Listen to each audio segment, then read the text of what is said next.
Bismillahirrahmanirrahim. Assalamualaikum, halo teman-teman semua. Ketemu lagi dengan saya Dodi Priatbono dari dodianimation.com.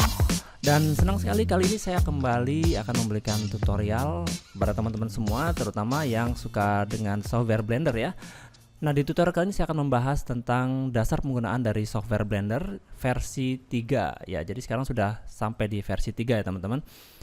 Nanti tutorialnya kemungkinan akan panjang, jadi saya agak cepat sedikit untuk menerangkannya. Di sini saya akan mengajarkan teman-teman dari dasar untuk penggunaan software Blender sampai berhasil membuat satu buah model seperti ini. Ini adalah sebuah virtual stage ya, atau panggung virtual yang nanti akan saya ajarkan mulai dari dasar, mulai dari teknik modeling, kemudian pencahayaan, material, sampai ke animasi sederhana seperti ini. Jadi bagi teman-teman yang ingin mempelajari dasar penggunaan software Blender versi 3 terutama ya, silahkan lihat video ini sampai akhir. Tapi sebelumnya jangan lupa klik dulu tombol subscribe kalau teman-teman suka tutorial dari saya, dan kasih like juga boleh ya. Sebelum kita masuk ke dalam tekniknya, saya akan terangkan dulu tentang software Blendernya. Jadi apa itu sih software Blender? Saya akan buka website Blender di sini. Teman-teman bisa buka website Blender yaitu blender.org. Nanti akan menemukan banyak sekali informasi yang teman-teman bisa dapatkan. Yang pertama tentu saja kita bisa mendownloadnya. Di sini ada tombol download ya. Kita bisa klik tombol download ini. Nanti kita akan lihat di sini di bagian menu download ini adalah versi terbaru yang saat ini teman-teman lihat. Nah, sekarang di bulan Maret ini 2022 di versi Blendernya sampai di 3.01. Tapi kemungkinan nanti teman-teman tentu saja akan melihat di versi yang lain ya, karena sudah berjalan terus seperti itu. Di bawahnya ada keterangan bahwa ini untuk Windows karena saya membukanya di Windows. Kemudian installernya, ukuran besarnya file dari software Blender yaitu 203 mega. Tidak terlalu besar ya, jadi hanya 200 mega saja. Di bawahnya ada beberapa versinya dari software Blender ini, yaitu untuk Windows, kemudian ada untuk Mac OS dan untuk Linux. Jadi disesuaikan dengan OS dari teman-teman. Nah, untuk Windows sendiri terbagi menjadi 3 ya. Ada yang versi installer, ada yang versi portable. Jadi teman-teman tidak usah menginstalnya, cukup di copy saja ke hard disk atau ke flash disk. Kemudian teman-teman bisa langsung menggunakan tanpa harus menginstal. Kemudian di sini ada versi yang di-download dari Microsoft Store. Ini sama dengan yang installer ini sebetulnya. Oke, itu ya keterangan dasar tentang installer dari software Blender. Teman-teman silahkan download dan diinstal. Cara menginstalnya juga mudah sekali, cukup next maka akan selesai. Dan kalau teman-teman mendownload yang versi portable tadi, tidak perlu menginstalnya.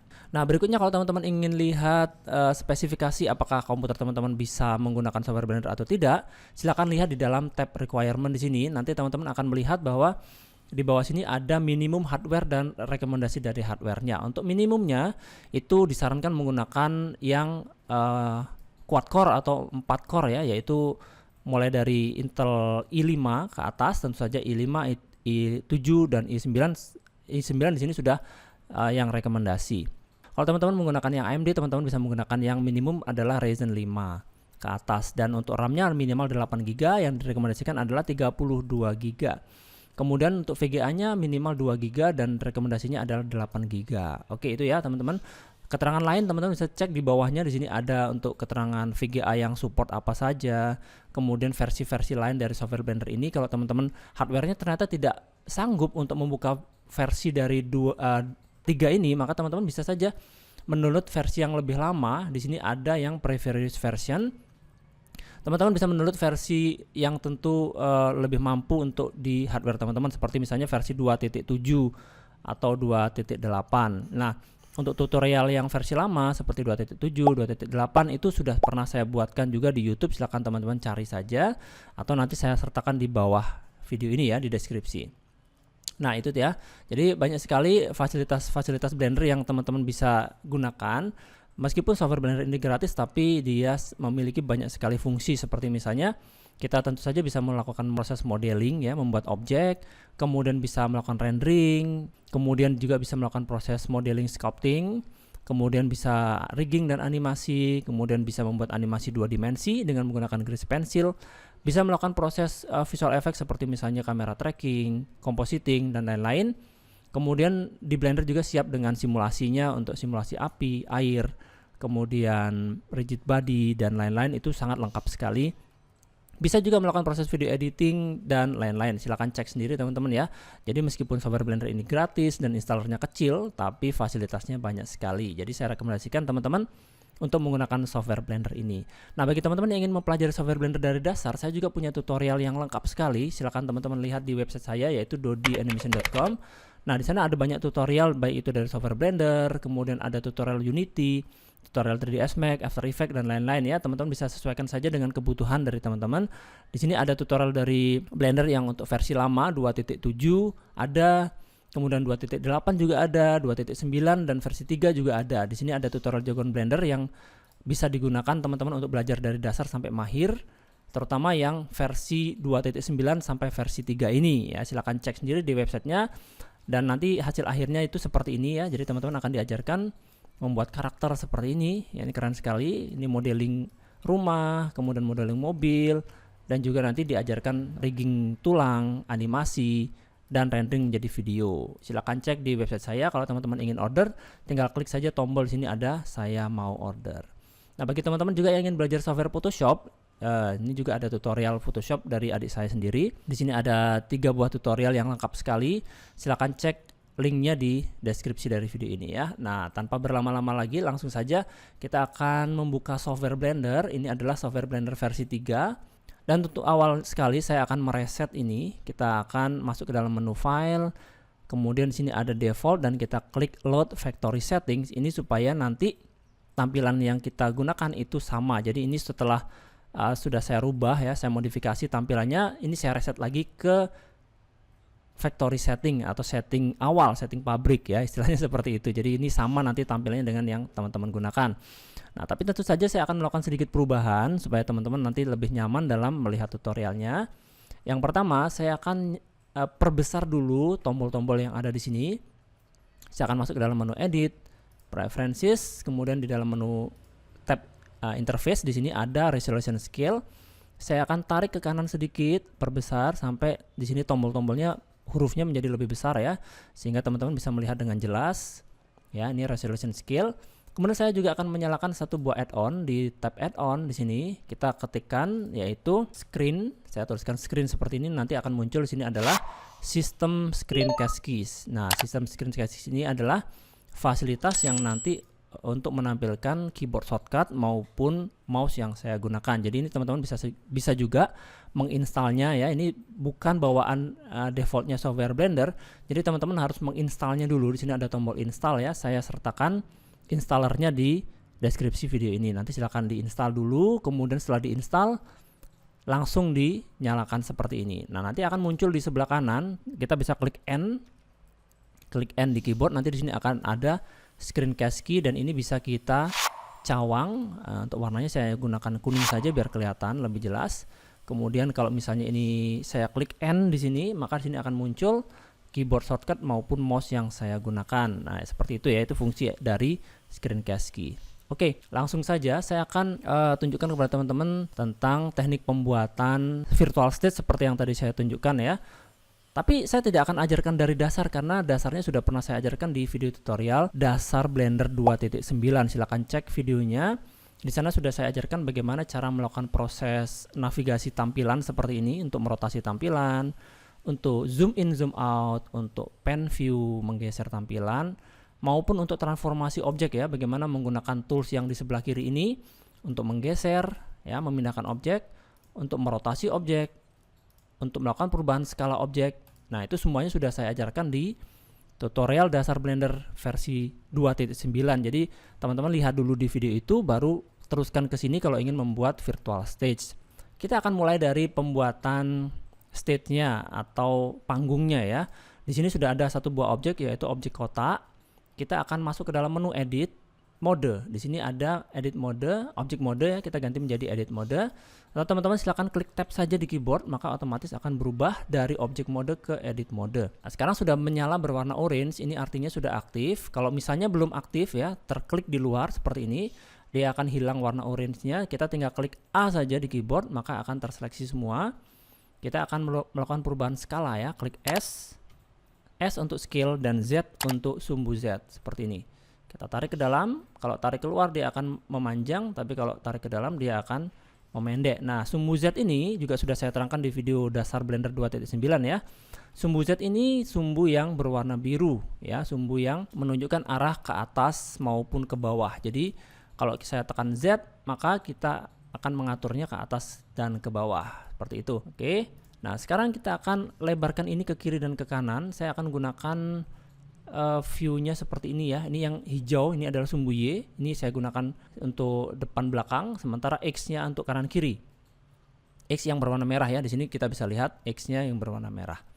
Nah, saya akan lebarkan ke sumbu X ya. S untuk scale, skala, dan X untuk sumbu X. Jadi kita tarik seperti ini. Nah, dia akan melebar ke arah garis yang berwarna merah atau sumbu X. Oke, seperti ini. Sekarang saya akan potong ini menjadi 2. Jadi untuk memotong kita menggunakan satu buah shortcut, yaitu Ctrl R dan arahkan mouse ke sini. Ya, Ctrl R ini istilahnya loop cut. Jadi teman-teman kalau misalnya belum pernah menggunakan, tulis saja dulu di kertas, tuliskan supaya teman-teman nanti bisa mengingatnya lagi ya, ditulis di kertas Ctrl R untuk loop cut atau memotong.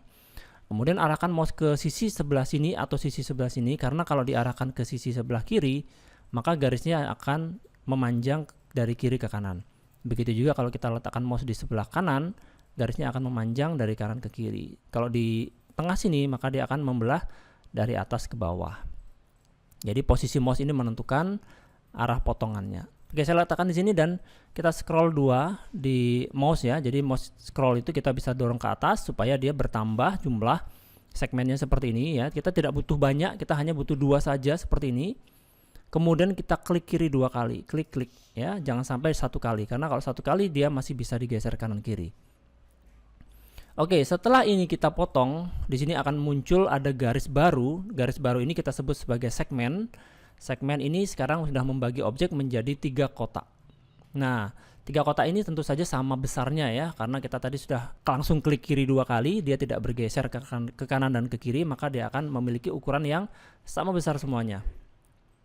Nah, kita bisa mengatur lagi untuk ukurannya ini dengan cara kita seleksi edge-nya. Ini adalah seleksi edge ya. Saya akan terangkan lagi, ini di sini ada 3 buah seleksi. Seleksi yang pertama namanya vertex atau titik. Seleksi kedua ini adalah edge atau garis, maka kita bisa menyeleksi garisnya seperti ini. Kalau yang vertex tadi yang kita seleksi adalah titik-titiknya ini. Edge itu garis-garisnya, dan yang terakhir ada face untuk menyeleksi permukaannya seperti ini. Dia akan terlihat berwarna orange saat kita seleksi, saat kita klik kiri ya. Oke, sekarang kita bisa menyeleksi edge atau garis dan kita seleksi berputar. Kalau diklik kiri 1 garis, dia hanya aktif 1 saja, tapi saat kita gunakan Alt di keyboard, tahan Alt di keyboard, kita klik kiri di sini, maka dia akan menyeleksi berputar seperti ini. Semua akan terseleksi. Nah, untuk menyeleksi lagi kita bisa menahan Alt seperti tadi dan juga tombol Shift di keyboard ya, keyboard Shift. Sehingga kita bisa menyeleksi lagi berputar dan juga kita seleksi 2 ini. Nah, setelah kita seleksi seperti ini, kita bisa melakukan perubahan skala lagi di sumbu X ya. Ingat, yang sumbu X ini adalah sumbu yang berwarna merah di sini. Nah, ini dia sumbu X. Kita bisa menggesernya dengan cara kita klik S untuk scale dan X untuk sumbu X. Kemudian kita bisa tarik ke kanan ke kiri untuk membuatnya melebar atau menyempit ke tengah. Nah, saya akan buat seperti ini.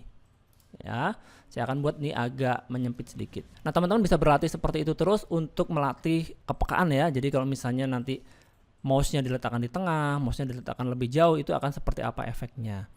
Dan juga untuk melancarkan keyboard shortcut tadi yang sudah saya terangkan.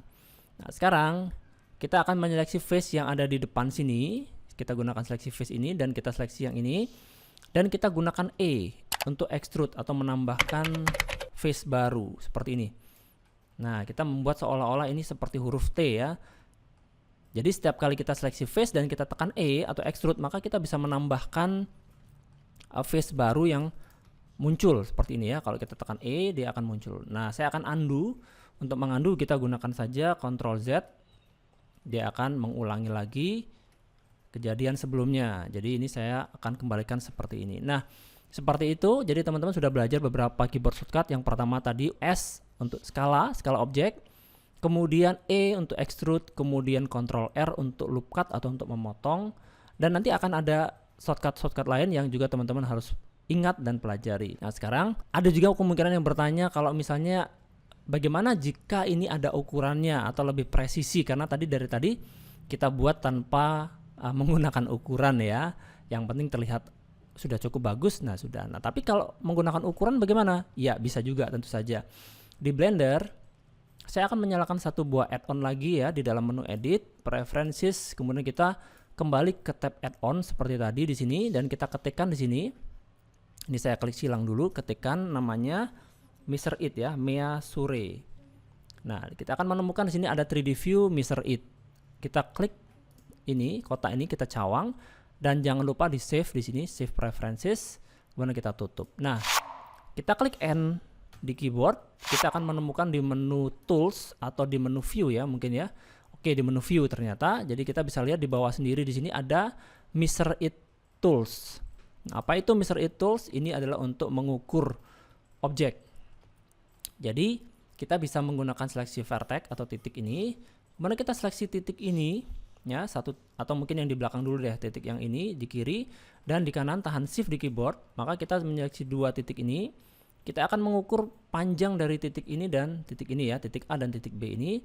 Kemudian kita klik show di sini dan kita klik segmen. Nah, maka akan muncul di sini ukurannya adalah 8,13 m atau meter. Nah, untuk unitnya ini kita bisa lihat di bawah dari Mr. It ini, di sini ada unitnya adalah meter. Kita bisa ganti dengan unit yang lain seperti misalnya centimeters, millimeters, feet, inci dan lain-lain ya. Jadi kita sesuaikan saja dengan kebiasaan kita. Saya rasa untuk meter, untuk unitnya meter cukup ya. Jadi kita bisa melihat ini, oh ini panjangnya 8 meter. Nah, kalau kita ingin melihat panjang dari sini ke sini, kita bisa nyalakan ini, seleksi ini, tahan shift di keyboard dan klik ini. Dua buah titik ini sudah menyala. Kita bisa klik segmen di sini. Maka kita akan melihat di sini ada ukurannya adalah 3,35 meter atau 35 cm. Warnanya biru ya. Kita bisa lihat di bawah sini, di sini ada dua buah.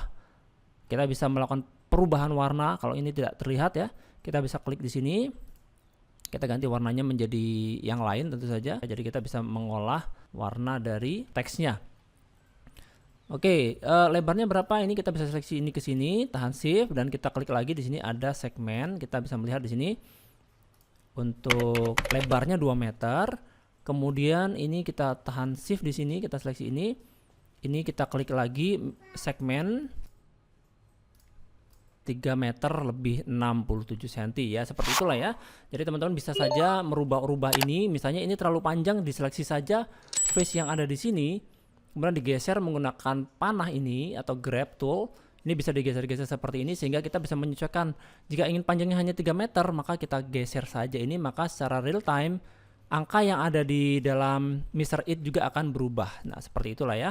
Kita bisa geser ini misalnya 3,3 meter saja, misalnya kita geser saja ke kiri. Ya, maka dia akan berubah seperti itu. Nah, ini juga kita bisa atur seperti itu ya. Nah, sampai di sini video yang pertama karena durasinya sudah sangat panjang sekali, sudah hampir 20 menit. Nanti kita teruskan lagi di video berikutnya untuk menambahkan objek-objek yang lain sekaligus untuk pencahayaan, material, dan animasinya. Ya, sampai bertemu di video yang berikutnya.